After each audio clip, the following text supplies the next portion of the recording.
Hey, Steeler Nation, G.Stryker here with the SteelerNation.com podcast. Obviously, today is not the official podcast today. We're moving it till Thursday, till after the game, but there's a lot of crap I need to get off my chest. I'm sure Steeler Nation, you guys want to talk a little bit too. I'll be taking some questions. But first off, we got to start talking about this COVID crap that's going on around the league, twice negatively affecting the Steelers and affecting them to the point where they have now had to push back entire games and entire weeks. First time being Tennessee. They essentially lost their bye week, which was planned. The bye week that they were given for week 4, they had to prepare the entire time anyway. So they didn't know that that was going to be a bye week. They lost it. This time, Thanksgiving, you're supposed to have a nice, playing a game. It's a big honor on Thanksgiving night, the highest broadcasted game of the year for the regular season. Now, nothing. No game, no mini bye after it, which you usually get to, hey, you're going to go spend time with the friends and family this weekend. Didn't happen. So Steelers ended up getting Thursday, Friday, Saturday off when they should have had like Friday, Saturday, Sunday off, and changing plans a little bit. But still, I mean, this is just absolute crap that we've had to deal with as Steeler fans, because now the game has been pushed back 3 times, going from Thursday to Sunday, then Sunday to Tuesday, and now Tuesday to Wednesday. So first off, we're at the point now where the byproduct now is we have to watch a football game at 3:40 in the afternoon on a Wednesday. And that is unprecedented. I mean, even I understand COVID, I understand all that stuff, but there's no way the NFL should ever allow a game to be played in the afternoon of a work day for Steeler Nation. Not only that, the West Coast, that's a 12:30 start. You got no chance of even catching part of that game if you're working. So what the hell's up with that? And turns out the reason is NBC says we have a Christmas tree lighting. Fuck you, NBC. I don't give a shit about your Christmas trees. I don't give a shit that Dolly Parton's a national treasure. Don't get me wrong. She's a national treasure. I don't have a bad thing to say about her. But you got a chance to make real ratings during a football game, and you got this crap going on with a Christmas tree lighting. That's just absolutely mind-numbingly stupid, especially when the league has their own network. They have the NFL network. We can be like, let's show this game primetime on the NFL network if NBC is unwilling to do that. They were unwilling to do that, but still the NFL caved and said, that's fine. We're going to play at 3:40 in the freaking afternoon so no Steeler fans can watch it if you got to work. Hopefully you got a sick day. Hopefully you got some time off. Take a day off, because it's going to be a great ass kicking to be able to watch the Ravens get slammed on Wednesday afternoon. I mean, at this point, just push the game to Thursday. I would rather, as a Steeler fan, just say, fuck it, extra day. You're going to go Thursday primetime. Hey, we were supposed to be a Thursday primetime anyway. Ravens fucked up and screwed 2 Thursday primetime games in a row. So, hey, maybe they get one back. Then the entire country can watch the national ass kicking of the Steelers kicking the crap out of the Ravens, because that's what they deserve. They don't deserve an extra day because, oh, we didn't get time to practice. Harbaugh's the biggest, whiniest baby of NFL coaches that I've ever seen, whining about the refs, whining about the COVID. It was your team's fault, man. It wasn't the Steelers' fault. Steelers did nothing wrong. Steelers have COVID things in place. They've been on the strict COVID rules since the last time the Ravens snuck in a COVID player, the last time we played in Baltimore with Humphreys, and we ended up getting a guy with COVID the following week in Vance McDonald. So, screw you guys for not being able to take care of your own ship. And I think there's no way that it's just a single strength and conditioning coach for this kind of outbreak. I mean, it just does not make sense that one coach caused this whole outbreak. I think it's internal. I think that players went out and had some fun, and they ended up getting each other sick. And the coach is getting scapegoated on it. But, that's my own conspiracy theory. I don't know what yours are.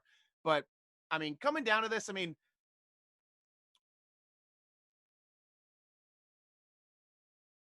think about the Denver Broncos now. Think about the Tennessee Titans.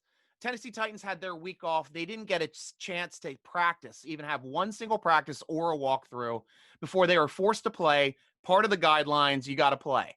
Now, the Ravens are supposed to play tonight, but they didn't get a practice. So we're going to push it an extra day so you can get a practice. That is absolute crap.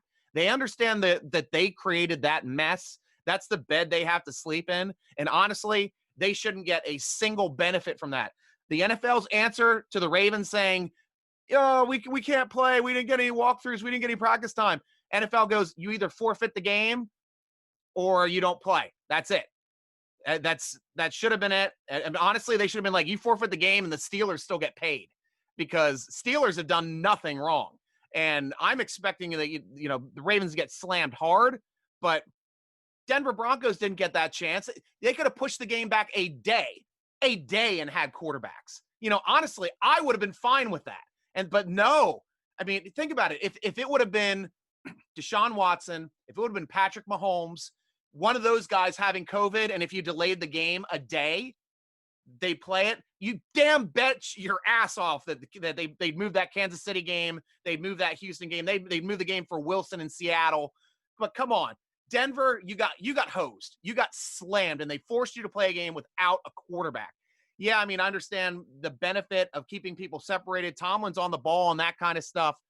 He understands that, this is the age that we're living in, and we got to keep the practice squad people separated from the regular squad people, even though they do intermittent practices. But we've been heightened. We've had heightened COVID. We have only been together strictly on the field. That is it. Steelers players are only together when they're practicing on the field or when they're doing walkthroughs on the field. No more weight rooms. Training room, they rotate people in and out. You're not in there together with people. And all of their meetings are done virtually. That was the highest level for COVID that the NFL instituted a week ago. Steelers have been doing it for 3 weeks. So I knew that the Steelers, when they had some COVID cases this week, it wasn't going to be an outbreak, and it wasn't. It was just normal cases. Bugs is even back. So, I mean, he was a contact trace. So that's a benefit of being able to delay this a little bit. Maybe if they delay it an extra game, they have a chance of getting to it back. I mean, I'd be fine with that. Give him Lamar Jackson back. I want to play Lamar Jackson. Lamar Jackson is a fraud. He is an absolute fraud. I stated at the beginning of the season that Lamar Jackson is a fraud. Teams have figured it out.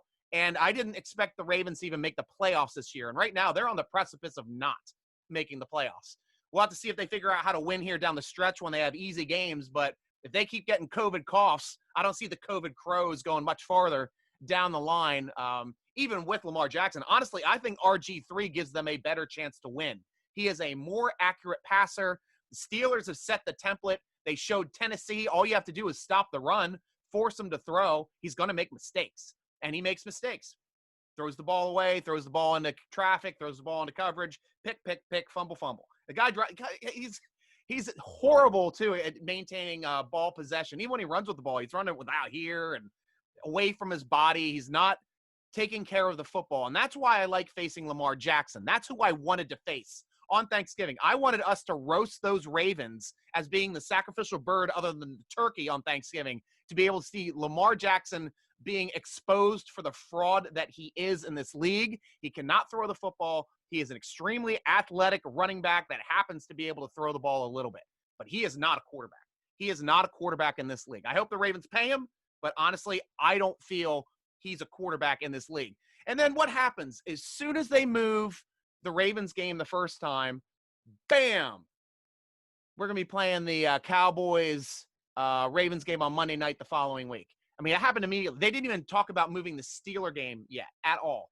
Steeler game didn't get moved until last night when they decided to move the Washington game from Sunday to Monday. And now, what did they do? They decided to move the Ravens game yet again from Monday to Tuesday, giving them an extra day to prepare for and to get a primetime game. So Steelers now are screwed with 2 games in a row where you're coming out of work, 3:40 on Wednesday, 5 o'clock on Monday, and they get awarded a primetime matchup game against how about damn Cowboys and their chance to win their division with their shitty 3-7 record. I mean, come on. This is absolute crap. Honestly, I think Washington's the better team anyway. They're the only team in that division with a legitimate pass rush.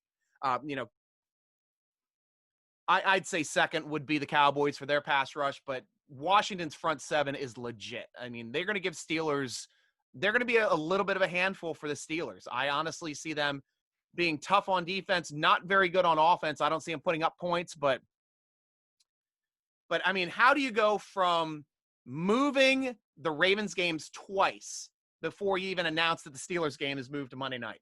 That didn't make any sense to me, especially the last one, because they were already scheduled for Monday. Why move them from Monday to Tuesday? When it's going to be like, oh, we'll just put the Steelers way early on Monday and move them to Tuesday. Like, this is the earliest game I've ever seen on a Monday. There's been talks the last time about when Tennessee happened and they moved the game initially from Sunday to Monday, and they're like, oh, it might be Monday at 5 o'clock. And that's just an insanely early time to play the game. Play it at 7. I've been saying this for years. They should have 2 Monday Night Football games every week. One early for the East Coast, one late for the West Coast. Everybody's happy. But that, in that sense, if there was already 2, throwing the Steelers on at 5, I could understand. But in this situation, man, I am just absolutely livid at the fact that the Ravens not only got the benefit of getting a practice to extend the week an extra day when teams like Tennessee, teams like Denver did not get the option to be able to extend the day an extra day. And they even said they were going to walk out. They said, there might be a strike. Players might not show up in a wildcat strike. A wildcat strike meaning a non-union enforced strike, something that they would have done on their own. And honestly, if I'm the league rep, I'd say, go ahead and strike. Like I said before, you're forfeiting. If you strike, it's a forfeit. You can probably, forfeit their next game too. You're going to forfeit 2 games in a row. You're not getting a paycheck for either one. The teams that you were going to play, they're going to get their paychecks because you guys fucked up. Steelers didn't fuck up. Cowboys didn't fuck up that time. But this is just asinine. It's like the league is catering to the Ravens to get them to play this game. And, Ravens, all they do is get benefits from this. All they do is get benefits.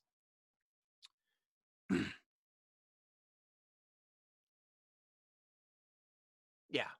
I mean, with the Steelers, honestly, no fault of their own for the Pittsburgh Steelers. They're actually COVID sponsible. And they get stuck with the short end of the stick yet again from another team's outbreak. First one being the Titans, this one being the Ravens. Ravens getting to benefit from a longer rest to get some people back in, extra time for the Cowboys. So, in a nutshell, breaking it down, and they get a chance to get Ingram and Dobbs back. That's kind of a big deal. Dobbs more so than Ingram. I think Dobbs is a more dangerous running back, more of a complete shiftier, can make more plays with his ability than Ingram, though Ingram's still a solid running back, and he's still feared. And I like Gus. I like Gus the Bus. The guy is a bruiser, Jerome Bettis style. Obviously not Jerome Bettis' talent, but they've got talent at running back, and that's something that you just can't deny. But having that extra day goes, you guys might be getting back these players. And the chances, the 10-day rule is up if they play tomorrow. But both of them need to test negative for COVID, and they can't have any symptoms within the past 3 days. If they had any symptoms within the past 3 days, it's a moot point, and they don't get to come back from that 10-day rule. So the Steelers do get a benefit. Steelers did get Isaiah Buggs back and Kevin Dotson back. Kevin Dotson's big. That's big depth. Might not be showing up unless we start resting starters. But Isaiah Buggs is big. And the reason why Isaiah Buggs coming back is big is because the Steelers have lost Tuitt. And without having Tuitt on the line, we're going to need Wormley to step up, obviously. Buggs played defensive end more than he played nose last year. So I'd be interested to see if they're going to start sticking Bud back in, or Buggs, sorry, not Bud, Buggs on that defensive end slot to rotate in with Chris Wormley to help to see what's going on. But, that's a minor benefit for the Steelers. Steelers COVID-wise they're in great shape. I'm looking at the list right now. James Conner is the biggest loss, but we as Steeler fans know we've got Snead, who can be a starter. He had nearly 100 yards in the game he started last year, which was the second best day of the entire year that we had as a running back last year. And we also have Anthony McFarland, rookie, got high-end speed, breakaway speed. Love to see him get open once, to see if he can take one to the house. And another person that we might have forgotten, Smallwood. Smallwood's sitting on our practice squad. I expect him to be a game day call-up this week because he's a Super Bowl champion. He knows how to run the football. He is a vested veteran. I expect Smallwood to get carries in this game on Wednesday. And I'd love to see him because he's a good running back. We know we kept the extra players just in case something like this would happen. And for me, Smallwood's like he's a backup on the practice squad. That's essentially what he is. You don't need to keep him on the roster because he's a veteran. He doesn't need to be built up like Snell does, being in his second year, with McFarland being in his first year. They need the reps. They need to understand the offense. Smallwood, I expect him to completely walk in, have no problems, be able to do what he wants. And guys, if you got any questions, go ahead and write them down. I'll get to my questions here right when I'm done with my COVID rant. But we're going to follow it up here too. The last person out on the roster is Gerald Hawkins, who is our extra swing tackle. So that kind of hurts a little bit in the blocking game if we're going extra heavy, but it's not going to kill us. We'll pull up a tackle from the practice squad for that game. Hopefully he'll be back for the next game. Since we've gotten so much stretch time, there's a chance with most of these players coming back for this Washington game, as long as they're not showing positive results and have gotten through the sickness quickly, like a lot of these healthy athletes are. Most notably too, James Conner is a cancer survivor. His immune system is a little bit different than most other people. He's gone through chemotherapy. He is technically at a higher risk for COVID-19 complications. Thoughts and prayers, lots of Steeler Nation, give him your prayers because we need him to come back healthy and strong, and I'm looking forward to him coming back. And the regular roster, Jalen Samuels is going to be out with a quad injury. He's already ruled us out. Joe Hayden is questionable. Extending this gets him a better shot of playing, but to tell you the truth, the way the Ravens roster is now, don't even play Joe Hayden this week. Give him a week off. Let him rest for the stretch because we need him when we start playing the high firepower in the playoffs. Buffalo coming up. That's a big game you're going to need him for. Let him rest. Honestly, I'd let him rest next 2 weeks. But, you tell me, Steeler Nation, whether he should rest or not. But coming back through to the Ravens, let's take a look at the Ravens. And I've got to make one last point, too. If the Steelers would have gotten a forfeit, would have given them a win, but if they would have extended the season to the point where they were still undefeated, that win would be, Steelers are undefeated, but they got an asterisk. They got a forfeit win. And then all Steeler Nation would have to deal with these dipshits saying, oh, you didn't really win that one game. It's like, hell, they couldn't field a fucking team. It wasn't our fault. But still, asterisk, you guys are an undefeated team. You can't do what Miami did. I mean, hell, Miami did with 14 games, not 16 anyway. We can't do what New England did, but New England lost in the Super Bowl. I'm not afraid of this team up against anybody when they hit the playoffs. And the NFC is crap compared to the AFC. The winner of the Super Bowl is going to be the winner of the KC-Pittsburgh game of the AFC Championship because there's no other team in the league that can match the output and the offense of Kansas City, especially in the NFC, or that can handle the balanced attack that is the Steelers. And the Steelers have the only defense that could slow down, in my opinion, Kansas City, as opposed to anybody else in the NFC, like Seattle's, no. New Orleans, no. Tampa Bay, no. They're three of the better teams in that conference, and they all crap or big suspect problems on defense, whereas Steelers are just getting people back. They're getting stronger on defense. Yeah, not having Bush is going to hurt in the long run with a lot of the quick passing and the short area attacks, but they've already figured out how to do a good job and manage that. I mean, Spillane's doing a fantastic job. Williams doing a fantastic job.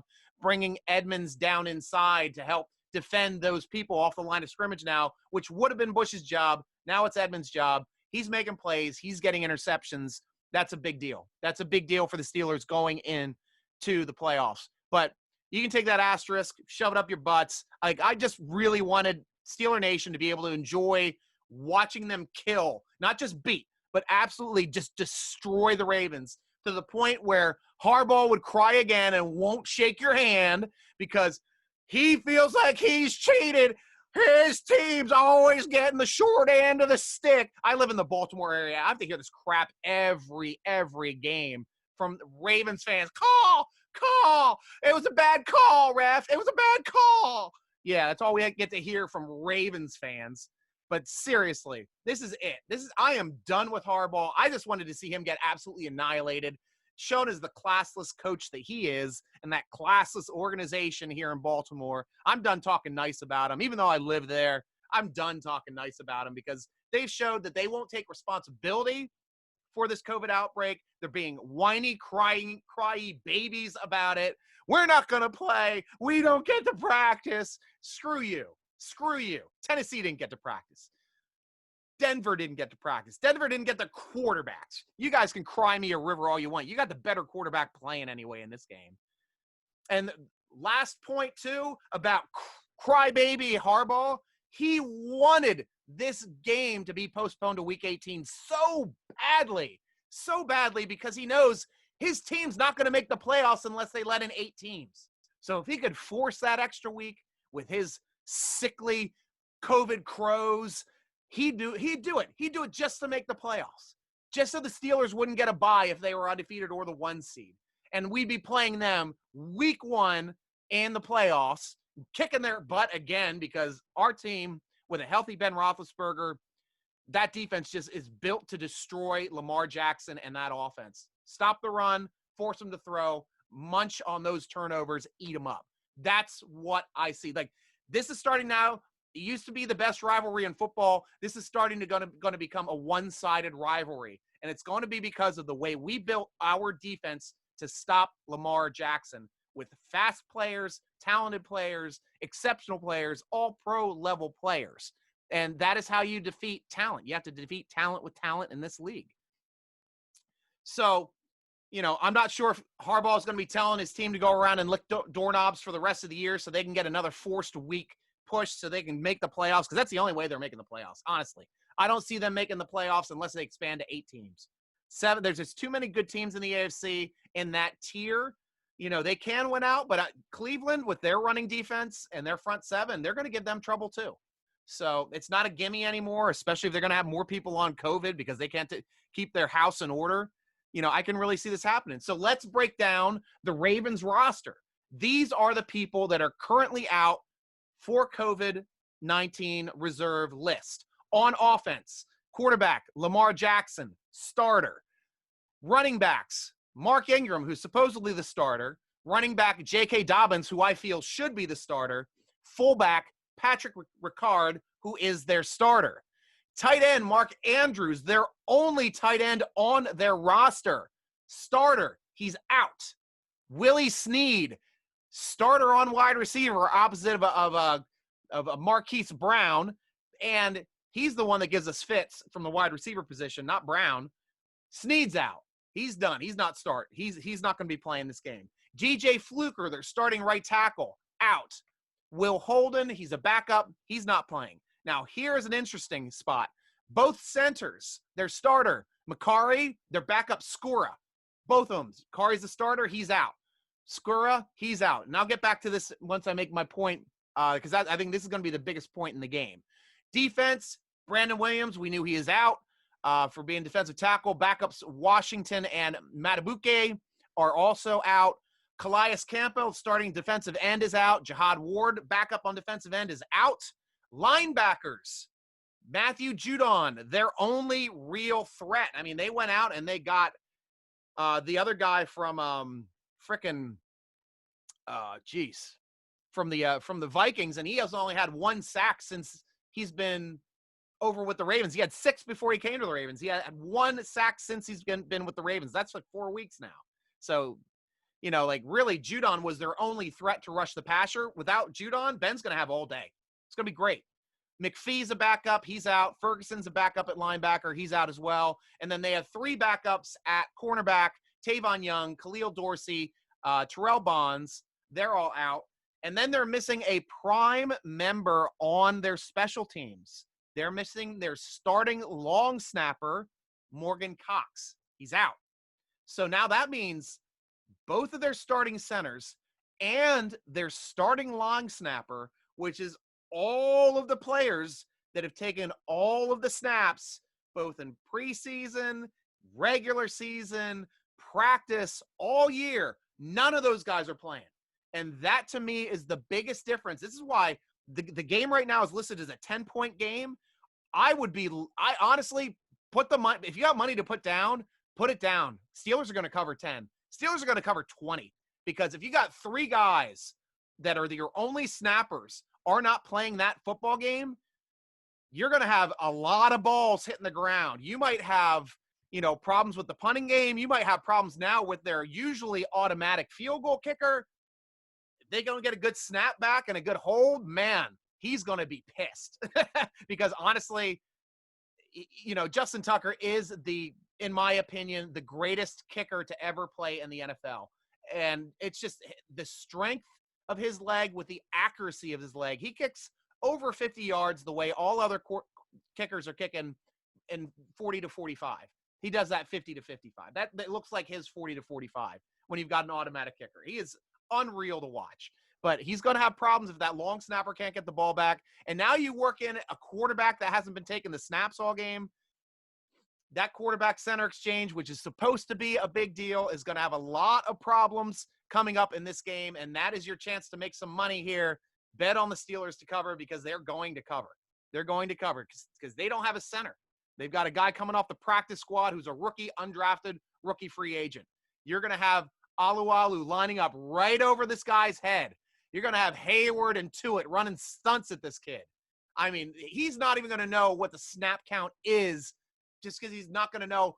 He's got to get that ball back so quick because he knows he's got to stand up real quick because he's an undrafted rookie free agent. He's got to work real fast. He's got to get that ball back to RG3. And, man, he's going to put balls on the ground. I'm telling you, I expect at least 3 balls on the ground in this game just from the center quarterback exchange. Or, if it's a long snap back, there might be a bumble from RG3's end too if it's not directly to him.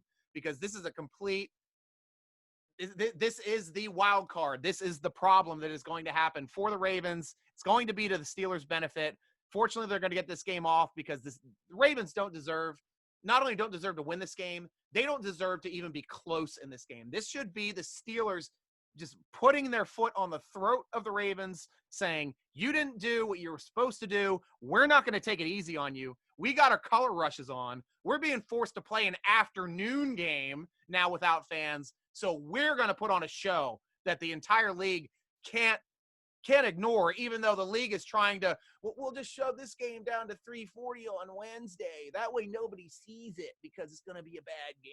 We're going to beat the crap out of them so badly. It's going to be the only thing that announcers are going to be talking about until Sunday for the NFL is how badly we kick the crap out of the Ravens. I want to see the Steelers score the most points of an NFL game. I want to see them put up 80 points on this team. Don't even take it easy on this team. 20 points each quarter. Bam, bam, bam, bam, bam. Down the field, wreck this team because they don't deserve to be a part of it. It's their fault. We're in the situation anyway, and they're getting all of the benefits.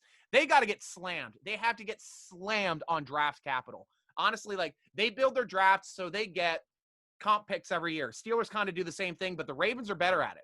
Ravens are better at letting their free agents go, get paid huge signing bonuses elsewhere, and then they get 3rd round, 4th round comp picks.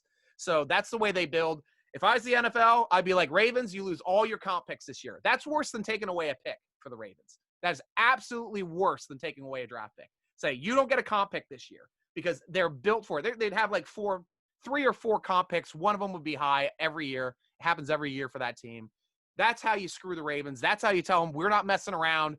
We're losing draft picks. If you guys can't do this, Tennessee, I think, already lost a draft pick. And that's how you hurt the Ravens and get them to take it seriously because if you take one draft pick away, they're like, we don't care. We got comp picks. Take away their comp picks because that's how they're built. They're built to draft in the comp. And the one positive I can see coming out of here for Steeler Nation is Mike Tomlin. Mike Tomlin doesn't put up with bullshit. He doesn't make excuses. He knows that this is now motivation that he can utilize for his undefeated team. This is a team, because when you're undefeated toward the end of the year, you keep racking up wins. Winning gets kind of either lackadaisical or you fall into a trap or you're not thinking, but doing this to the Steelers, 3 games in 11 days, that's going to light a fire under the Steelers' ass. Tomlin's going to be like, look what the league did to you. There's no excuses. It's like your only excuse, go out there and show them the only way you know how, and that's by winning football games. Go out there and beat the crap out of the Ravens. Go out there and beat the crap out of the WTFs or whatever the hell name that Washington football team is, what the fucks, and go out and beat the crap out of Buffalo in Buffalo the following weekend, because that is their 3 games in 12 days, and they've got to put on a show. Cat, get off my computer. That is my cat. My cat is a Bengals fan, as you can tell. She's striped. She hates my broadcast and my podcast, so she has to walk through when I'm doing it. But that's how you do it. That's how you take that motivation. Tomlin's going to be picking at each player, letting them know, league didn't want you to play this game in prime time. Putting on your Color Rush jersey is supposed to be a primetime game. You're not playing at prime time because the league didn't want you there. What do you think about that? Chip on your shoulder. Chip on your shoulder. How do you knock that chip off your shoulder? By beating the crap out of your hated division rival. Now it's hatred. Like this, before it was a respectful division rivalry. Now we're getting to the point where this is a hated division rivalry. Players used to respect each other. Like, it was a hated rivalry with Cincinnati when they had Burfict and they had Pac-Man, because those guys were intentionally trying to injure people. We hated them because you don't want players to get injured playing the game of football for dumb reasons. And their dumb reasons were, we want to hurt you. And that was it. So screw you guys. Same thing with Cleveland to an extent, beating Rudolph with his own helmet. That's a hatred. That's a hatred. That's not a rivalry. That's losing his mind, showing hatred, and that's a hatred rivalry. Now, the Ravens getting all the benefits. We'll have to hear what they get if they get fined. Fines mean nothing. Anyway, in the NFL, guys, team got fined $1 million. That doesn't mean shit to $1 billion industry. Got fined $1 million, whatever. That's 1/1000th of what we make. Does not matter. Whatever. You screw people now, suspensions, draft picks. That's the only way. The only way you show people that you are serious with the COVID protocol. That, it was just one guy. It was just one weight room guy. Hey, anybody there that walked in that weight room, they saw that guy without a mask on, they could have said something. They didn't. We'll just let it happen. We'll let it happen. We got a little lackadaisical in our mask wearing rules. We weren't really wearing our markers, so we didn't know how far apart we were from each other. That's why their whole team has it, because they're dumb. They're dumb. Harbaugh's an idiot. I can't stand the guy. He doesn't take it seriously, and now they're the laughing stock because of it, and he needs to get wrecked because of this, honestly. And they need to be shown for the absolute losers that they are.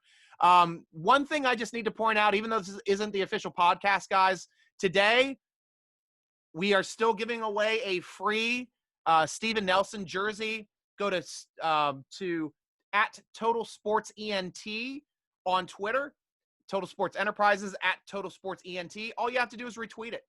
You get a chance to win a Steven Nelson jersey. They are also giving away a Minkah Fitzpatrick jersey as part of their 21 days of Christmas, that they're giving away a free jersey or a free item every day. So you got 2 chances to win something, a Minkah Fitzpatrick jersey and a Steven Nelson jersey, just by going on to @Total Sports Enterprises and retweet. So good luck, Steeler Nation. You'll be geared up here soon. They get their stuff out really quickly. They're going to announce the winner for the Nelson game Thursday morning, and they'll be announcing the winner daily here for these giveaways. So the Fitzpatrick one should be given away and known tomorrow. So good luck, Steeler Nation. Go out there, show your pride. Shop there at tseshop.com and check out @Total Sports Enterprises for your chance to win every day, it seems like, getting a free jersey.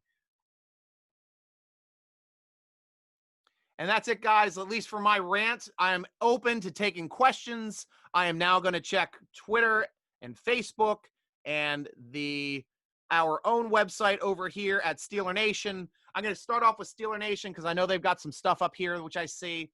How many different companies supply corona testing kits to the NFL? And do certain companies' test kits go to certain teams? I do not know the answer to that question. I know that at least with PCR testing, it doesn't matter who it's from, which PCR standing for polymerase chain reaction testing. That is what everybody takes every day. I just went and took one at Kaiser Permanente on Tuesday. I got my results back on Wednesday. Same thing with all the NFL. It takes 1 day to get it back.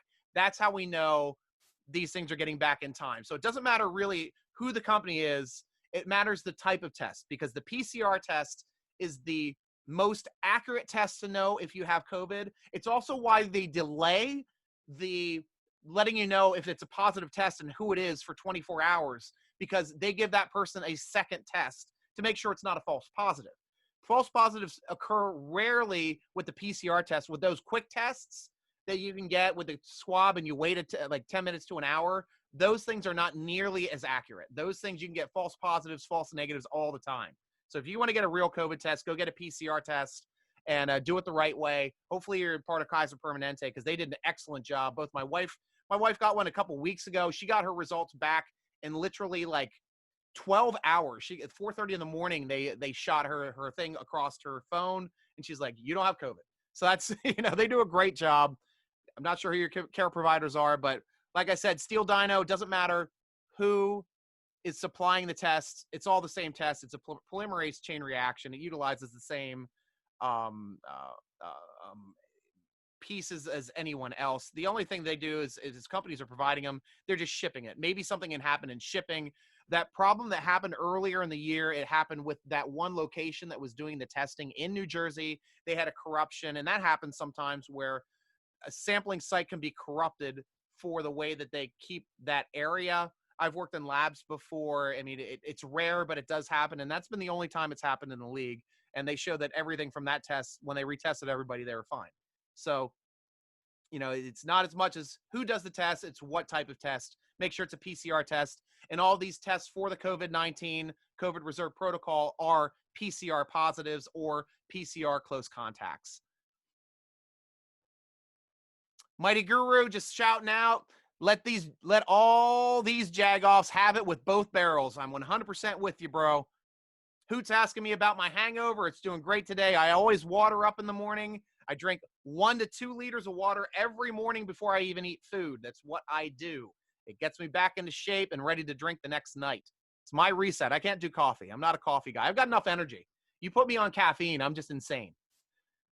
So Mad Insomniac also wants to know, please explain to me how not practicing is dangerous. And if it is, why are the guys coming off the list on game day allowed to play? Seriously, is there any bigger joke of an excuse? Okay, so my cat again, jumping across the screen. Practicing is, it's dangerous, but to the point where you don't want anybody with positive to be there no matter what. The reason why practice is the least dangerous is you're outside. And when you're outside, you've got the wind blowing, it's moving the virus, it's dispersing the virus, and you're masked up at practice anyway. So number one, you can't practice if you're positive. And number two, you're outside, you're not close contact, you're running your routes, and you've got the air to help displace the virus if there is a virus to be had at the practice, which is why we don't walk inside after practice to do meetings inside anymore. And that is smart. The Steelers were ahead of the curve on that there, Mad. And it's the reason why the Steelers don't have an outbreak and the Ravens do. It's because the Ravens still hung out together after practice, doing their inside meetings, because the mandated NFL COVID policy, which was supposed to be heightened, what didn't take effect until this week. So they were on the last week of it. They're like, oh, we'll wait till we have to be forced into it. Steelers forced themselves into it after that Humphreys debacle when we had 4 guys on close contact. So we're like, we're going to take this seriously. We're not going to screw up anymore. And, fortunately, kudos to Tomlin, kudos to the organization, kudos to the health staff too, and the doctors that are on the leading edge of that curve, as opposed to following that curve after it's been set, because it's why Steeler fans can enjoy games, and it's not our fault if these games get postponed. So your second part of the one is, why are players coming off the list on game day allowed to play?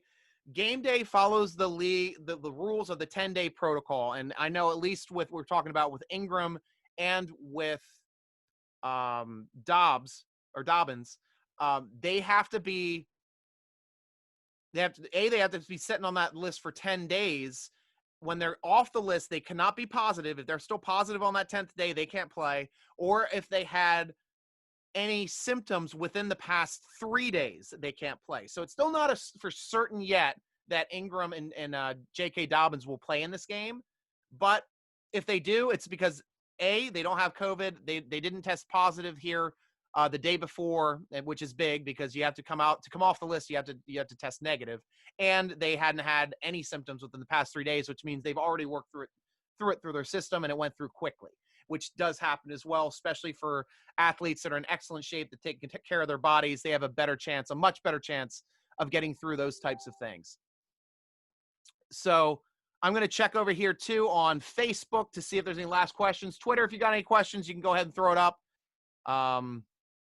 But I'm going to run down here through quickly because I know we get some play on Facebook. Usually you got 18 comments. So yeah, I can go through Facebook now and go through our comments to see what people have and what people ask. Kathy Rocker Bourgeois, I'm going to say Burgess or Bourgeois. I love both pronunciations. Kathy, good to see you again. Why do the rules seem to be different for the Steeler games? I don't know. It's for Steelers, it seems like Raj has it out for us. It really does, especially now that they've moved 2 Steeler games to negative positions, both being before people get out of work at 5:00 p.m. on the East Coast, giving the West Coast basically no chance to watch the game unless you take a day off or you work from home. I have the benefit of working from home right now. I get to see the games, but I feel for my Steeler Nationers that are out there, first responders that are out there, working in the hospitals that can't take these days off. And this is our release. We get to enjoy these games. So, it really hurts us for the blue collar portion of Steeler Nation being able to watch these games on time.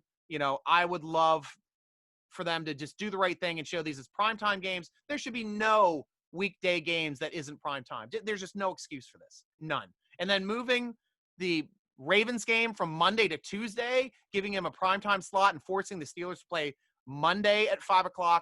That is just insult to injury, in my opinion, Kathy. And I don't have an explanation for that. The smart thing would have been just put the Steeler game on Tuesday because the Monday game was already set with the Cowboys and the Ravens. But no, they're going to move them again and give them the benefit. Put the Steelers at 5:00. Hopefully get off of work early, Kathy.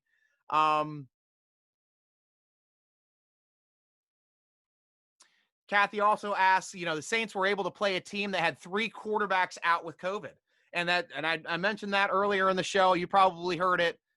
It's like Denver has a reason to be pissed, especially since Baltimore whined and cried about not having time to get ready, which isn't part of the COVID state. COVID strictly states you don't have to practice all week to be able to play your game. Happened to Tennessee when they had their COVID outbreak. They didn't get to practice their whole week, and they showed up, and they played a hell of a game when they came back. Should have been the same thing for the Ravens, and it should have been an either or. It's like either you play, either you show up and practice, or you're forfeiting. Anthony Laird, he's asking if there's been any update news on possible COVID cases in the Steeler locker room. We went over that a little earlier, Anthony. It's gotten much better. Only Bugs returned, as well as Kevin Dotson. Only people on the list currently are James Conner, Stephen Tuitt, and Gerald Hawkins. Hawkins and Tuitt have a chance to return before the game. I mean, I'm not banking on it, but they do have a chance. Connor does not. He just tested positive, I think, on Saturday, so he's definitely out for this game. Let's go Steelers. Thank you, Chloe O'Neill. Good to hear from you. Sherry Dickerson's going to be trying to watch the game during her lunch hour. I feel you, smart. Honestly, that's going to be what we have to do, our blue-collar workers, and, much love to you for having to go to work on that day, because I personally, if I had to work, I'd take a day off if I could. But if your job, if you're in the health field, you can't take a day off. If you're a first responder, you really can't take a day off if it's your times you're allotted to work. So I feel you. I honestly do. Anthony also says, yeah, I've never even watched the Christmas tree lighting crap, and I haven't either. But to tell you the truth, I probably would have watched it this year. It being 2020, me stuck in the house. I did hear Dolly Parton's performing. She's a national treasure. I would love to watch her perform. I can watch anything she does. I love Dolly Parton. Even though I'm a punk rock guy, I love me some Dolly Parton. She is just one of the greatest human beings out there and just a nice role model for girls, women, humans. She's just such a great, great, loving person. Joe Knight Baronet asks, NFL made the Wildcat work. How about the Steelers make Wishbone 3 back to improve the running game? Now, that's a valid question. I don't know if their blocking scheme will help with 3 running backs in the backfield, though, because right now it's the guys at the point of attack that aren't holding up their end of the bargain. And it's also the defenses that are forcing and shooting the gaps and gap blitzing in the A gaps and B gap blitzes on their way to Roethlisberger to try to break up the run. And it's working. It's effective. There's better things that the Steelers can do. Maybe adjust the blocking a little bit better. Maybe run some more counters. We've gotten away with the counters and the pulls a little bit. So, I'd like to see that a little bit more. We're just doing a lot of outside runs, a lot of end arounds, which don't work. Stretching out these defenses, they're coming up, they're hitting the gaps, and that's making us look bad. And we're getting hit in the backfield because of it. So I agree with you, David. All BS. Nobody wants us to stay undefeated, Sherry. I agree with you. But like I said, I think this is the biggest reason why we might go undefeated these next 3 games, is it gives Bill Cowher a chance to motivate an undefeated team when it's tough. Honestly, it's tough to motivate an undefeated team. But if you've seen some of these tweets coming out where, like Hayward's responding, Tuitt's responding, Zach Banner's responding, and they're just like, they expect it. They expect the Steelers to get the short end of the stick. And they're going to use it as a rallying cry to hopefully extend this undefeated season a little bit longer, make those Kansas City Chiefs fans keep sweating while they keep saying they have the best team in the league when they can't beat the Las Vegas Raiders.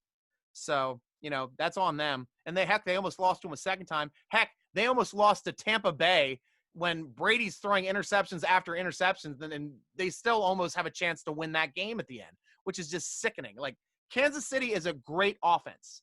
They're not a great team. They are a great offense. You slow down that offense, you're winning games. You're winning games, and you're beating that team. So, hey, Ryan, I see you up throwing up a mark there on I got my message pop up too. Ryan Stansberry. What's going on? Doing a live broadcast, Ryan. I hope you're watching it. We're over on the Steeler Nation site. So, Stacey Cade, also excellent. She's happy stuff going on. Cody Young asked, people are mad that Pittsburgh is still undefeated. Wah, too bad. I agree. Shane Burgess back.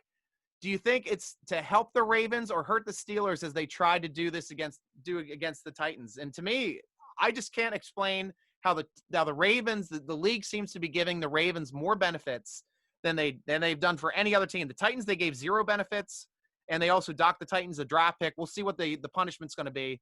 But I think the punishment deserves to be severe because you got to put it in perspective too. The league lost out on 2 straight Thursday night primetime games. And that's a moneymaker for them. That's a game where they have the entire nation being able to see a game, especially on Thanksgiving. That's the big one. That's the most watched game of the year, maybe other than the Christmas Day game now that they're starting to do, because it's the only thing to watch. I mean, eating's time's over, and it's time to just sit down and enjoy a meal and watch the Steelers kick the crap out of the Birds, but they deserve to get really, really hit on this one. Honestly, they do. Yeah, Sherry, they need to put the foot down and not let up on the gas. I am 100% with you. Yep, Anthony back. I answered the question.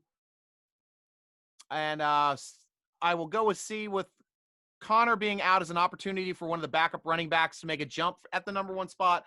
Honestly, I believe in Connor. Connor has the best blend of quickness, elusiveness, strength, and he has the best stiff arm on the team. I like his skill set as being the feature back. He is a better receiver than Snell. He is a better runner than Anthony McFarland right now. So that is your options. He's the most complete back that we have, good in pass protection as well. So, that's why I stick with Connor. I'm not an anti-Connor guy.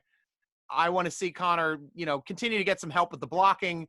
Getting back a healthy Derek Watt would really help because we still haven't had a game really where Derek's been back healthy since he's gotten that hamstring pull, which is kind of really grade 2 hamstring, which really screwed up his season here for a bit. But he's getting to the point now where this thing should be completely recovered. And yes, I always misspeak, Jamie. Thank you for Cowher. I probably said Bill Cowher. I always misspeak because I've got so much knowledge in this head from 40 plus years of Steeler watching. I, of course, mean Tomlin. Tomlin's the one to get this team under control, ready to roll, ready to fight, ready to win. So, all right, what we got here last? Tomlin. They almost lost to the Panthers. Yeah, they did. Yeah, Kansas City did almost lose to the Panthers too. Good point, Jamie. And that's a team that had no business of hanging with Kansas City. Not Connor having a bad year or anything, but more to in case he can't come back. Yeah, no, he's going to come back. Well, I understand. Like that is a good point, Anthony. It is. If they get to the point where he has complications with COVID, yeah, the Steelers are going to treat this game as, who do we have, who can participate, who's doing well, and, what can we do moving forward if we don't have the ability to have Connor back? Yeah, Snell's an option. Smallwood's an option. Like I brought that up earlier too. Smallwood is a starter in this league, and he's a Super Bowl winner. This guy can come in and be an instant starter without any problems. So, we might be talking about Smallwood after tomorrow's game because I think he's going to get some playing time. So it'll be interesting to watch that come up. Yep, I'm with you, Jamie. Yeah, we're all crazy COVID minds coming up. Anything else? It doesn't look like we got any extra questions there on Twitter, and I will check the page here for the last time, and we are good. That is all the questions we've taken, guys. This has just been more of a rant than the actual podcast, but we still ended up to make nearly an hour out of this. Hope you guys enjoyed it as much as I enjoyed just venting. Thank you for letting me vent, Steeler Nation. I'll talk to my editors to see if this is even worthy of putting up on the podcast so you guys can listen to it later on. But I'm definitely putting it up on YouTube because everybody loves a good rant on YouTube. But cheers, Steeler Nation. Love you guys. Hope we get to enjoy a butt kicking tomorrow. And come on over to SteelerNation.com. Check out the podcast. Check out the great articles. Check out the great forum. The football forum there is second to none, as well as our great apparel and gear. Click on the gear page. Click on the apparel page. Buy some great gift ideas right now coming up. This is the time to shop and get some great stuff. We got some great t-shirt designs, sweatshirt designs. Be the envy of your virtual tailgate or your Christmas coming up with your family. Everybody stay safe out there. Wear those masks, and I'll be seeing you on Thursday at 2 o'clock right here on Twitter, right here on Facebook. I'll have Hunter back with me. We'll be talking the game. We'll be venting probably a little bit more, but at least I got it off my chest, so I'm not going to be dropping nearly as many F-bombs on Thursday. But until then, as always, this has been G.Stryker with SteelerNation.com, rooting along with you, as always. Go Steelers! And make sure that these are all my ideas, my thoughts, and not necessarily the thoughts of SteelerNation.com.